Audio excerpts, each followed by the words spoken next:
All right, team, we filmed some video on this sprinkler stuff we keep working on.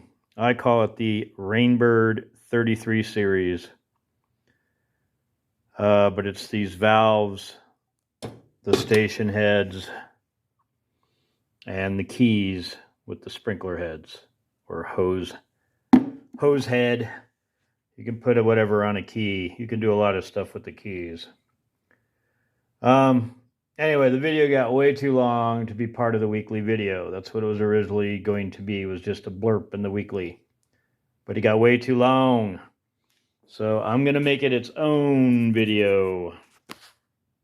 All right, team, an update on our sprinkler repairs. A couple weeks ago, a lawn service came onto the property and they were at the wrong address apparently. They drove around with their equipment and hit a sprinkler that was locked into the ground base and bent it. I also managed to break a sprinkler on my own. So we've been working on repairing those sprinklers, because what these are is Rainbird keyed impulse sprinklers. I'm not sure if the terminology is all correct. So you have a valve in the ground. This is what the top looks like in the base. This would be buried in the ground. This is one with a lid. So this is what it looks like without the lid. That's what it looks like with a lid. These would be buried in the ground. Below those would be a valve. That is a nasty, dirty looking valve. So it would be this, threaded on the top, would be this keyed head. That's the valve part. So what happens is you take a sprinkler, you drop it in, and then when you twist it around to lock it, it goes down in, depresses the valve, and allows the water to come out. The water comes out, up through this, up through the tube, and out to the lawn. So this is the one I broke. Let me back up. So the lawn service came along and there was a sprinkler locked in. Whoops. So it was in the ground, locked in like that. I'm going to lose my base. Ugh. Anyway, they hit it while it was locked in. They just smacked it, which bent this key. Also, it bent the base over in the ground as well. So I came along with this key that had a pipe in it and a sprinkler on top of the pipe, or a sprinkler head, the impulse part. I stuck it in there and tried to bend the base back up in the ground. I managed to snap off the pipe that was threaded in here. It was a plastic pipe. When I did that, I broke out some of the threads in the side of this. They cracked them because this is brass. So Long Haul suggested, why don't you just cut it off, the damaged part? So that's what we ended up doing. So the one I broke, see if I can get over here and maintain my lighting. This one has way more threads at the top.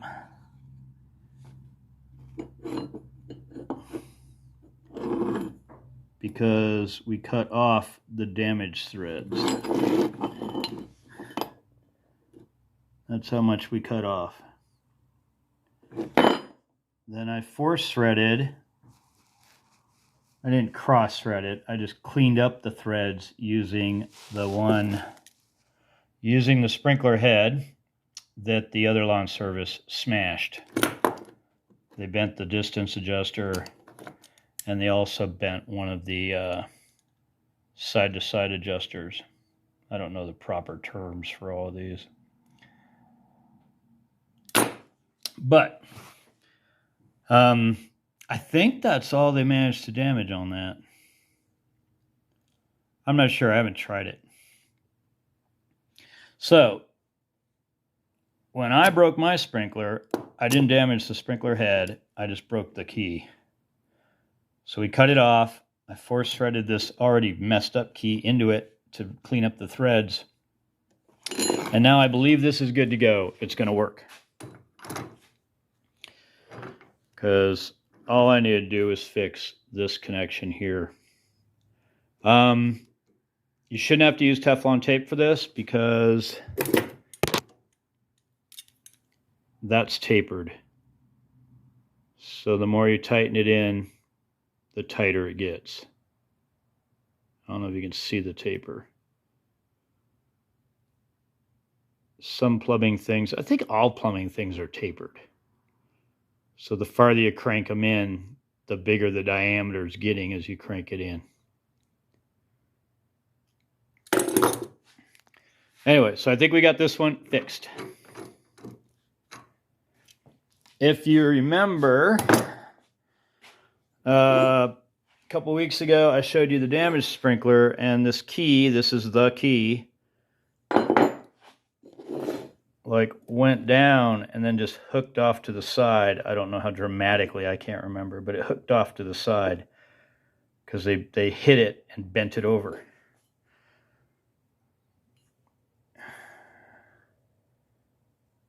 Yeah. I mean, I think I got it pretty straight.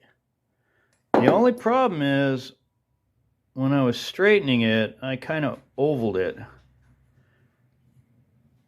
and flat-sided this, hitting it with a hammer.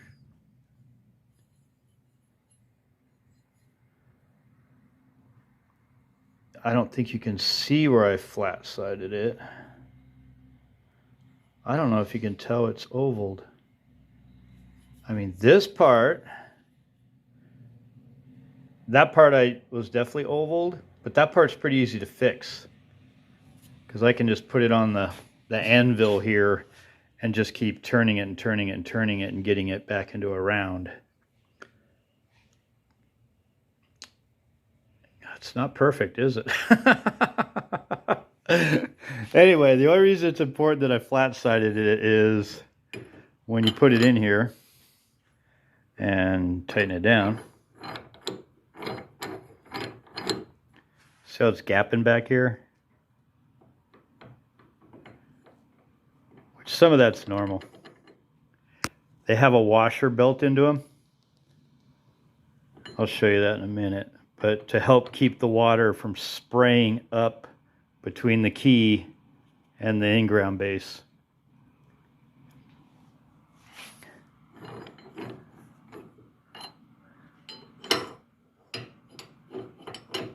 Sorry, I just want to do that.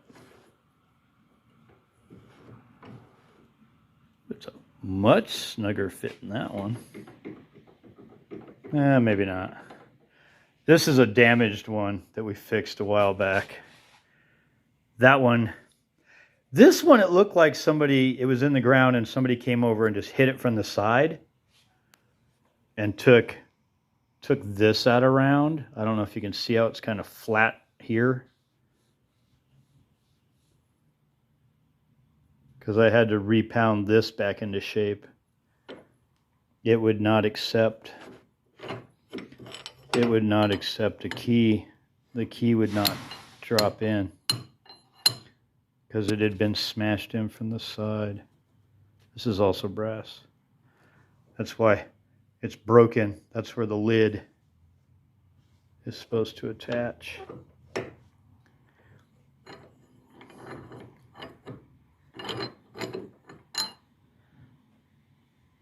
Anyway, I think this is usable because with the washer, that's what the washer looks like. It goes in the bottom.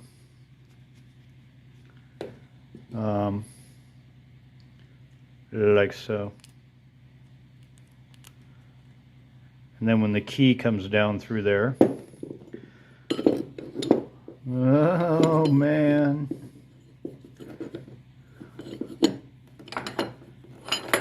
oops. So when you tighten the key down, it goes around there like so and seals it up pretty good.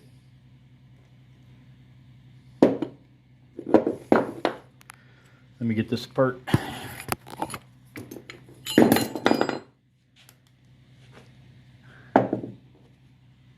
Huh. Little piece of metal. I'm guessing it fell off of this. Anyway, this locking part goes on top of the valve part like that, with that washer in between the two of them. So the washer would go like that. Then you would thread this down on top of it. And then the key goes down through this base part into there and pushes down on the valve in there and lets the water out. So I don't know if I can do it. I can't do it. But if I put my finger in there and pushed really hard, I could squirt water out of that if it was hooked up and the water was on. These are those ones that rusted off. There are a couple boxes of parts at the rental, and I keep going through the boxes of parts trying to make us some good working sprinklers so we can water the lawn over there. Because the sprinkler system over there are several of these placed throughout the lawn. So to water, you turn on a well pump that charges up the system or pressurizes up the system, and then you just go around to wherever you want to water, drop in a sprinkler, twist it in, it starts spraying water, you adjust your stops,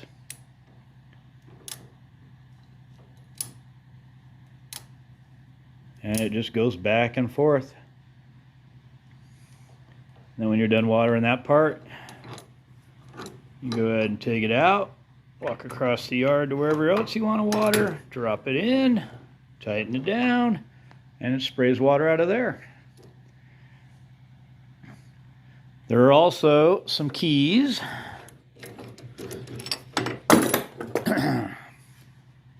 There are also some keys that are set up to attach a garden hose to.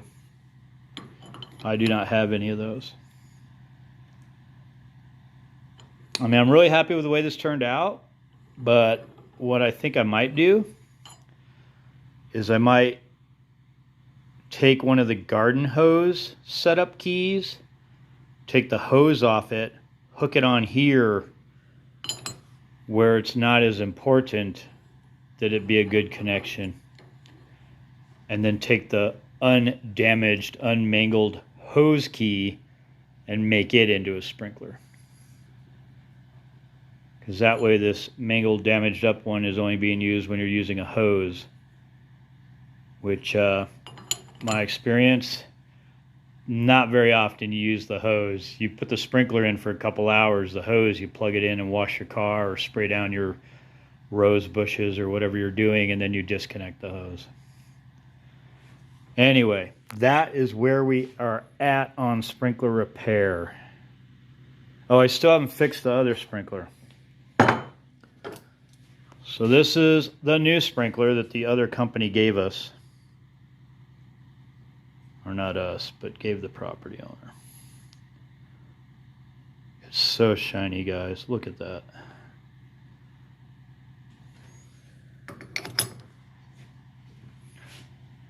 This is the distance adjuster they bent on the other one.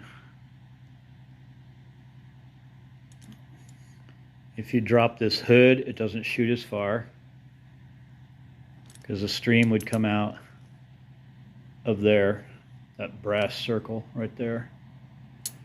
So if you drop this down, it deflects the stream so it doesn't go as far.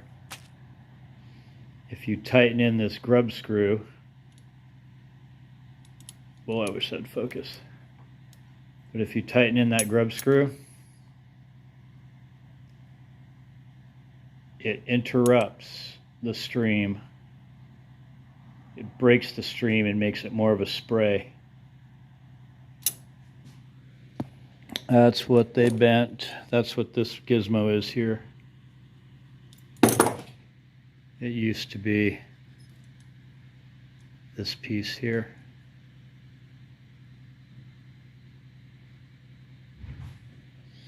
Because these all are different generations of the same thing. See, this has got the deflector hood, which is completely worn out. It doesn't hold. You'd have to pinch it back down. It no longer bites. The friction is gone.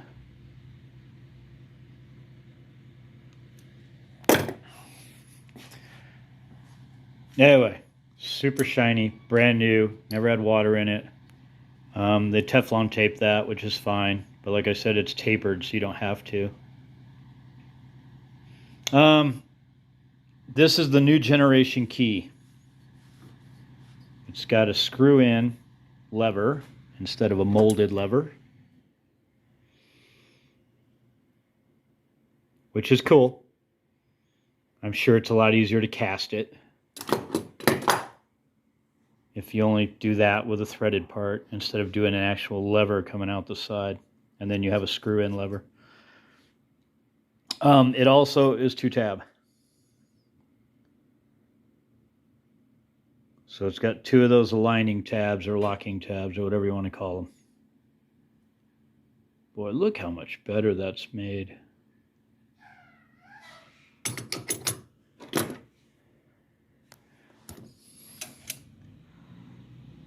Look at the variation in the wall thickness of that.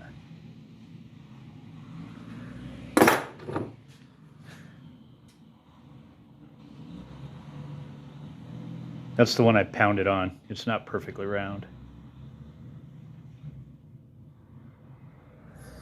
But look at that.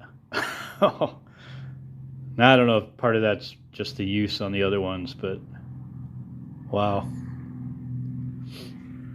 Anyway, old style bass, old style ground bass. The new style ground basses have 2 slots, which I don't think I have any of.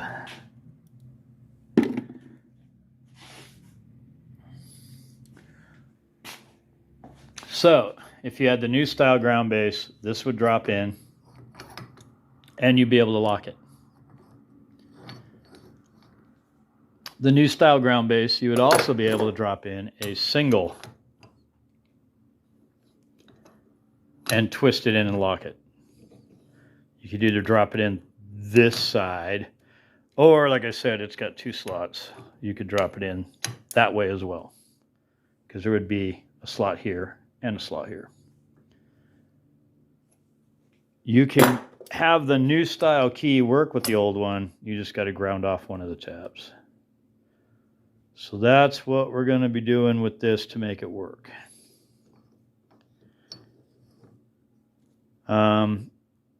Over there, I think there might be 2 new style ground basses. From where, you know, these got damaged at some point, I'm guessing, and they had to switch them out. But most of it is the old school 1-tab keys and ground basses.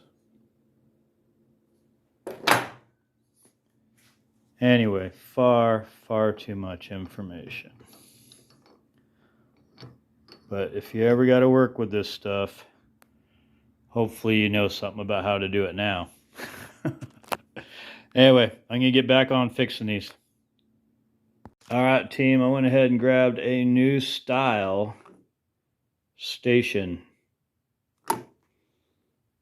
So it's on a cutoff riser. But this is the valve part. This is the cap with the key part that the key goes into and twists. See, the new ones have notches on both sides. And you can use the double notch one like we had, or the single notch one like we also had. All the sprinklers are gone. I took them back, dropped them off, brought this back so I could show it to you. But that's what the new one looks like. I don't know if I can. That's a valve, and when you push it down, it lets the water come up through there. Very similar to one of those valves.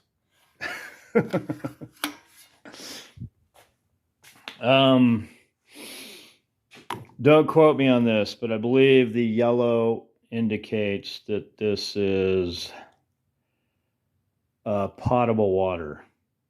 Don't quote me though. I think if it's got a purple cap, you can't drink the water. If it's got a yellow cap, you can drink the water. Don't quote me on that. I wouldn't run around doing that. I would ask wherever you go and you want to get some water out of this for drinking. I would ask, because I don't know if that's a universal thing. I don't know if everybody who installs these. I mean, I'd go with the yellow just because it's nice and bright and easy to see. This one is locking. So you could take a hose bib key, turn that, and it will turn the tab. That will drop into the slot. You turn it, and it will lock. So someone could not open this up and get water out of here. I think that's it. They had one of these laying around, so I grabbed it to show it to you.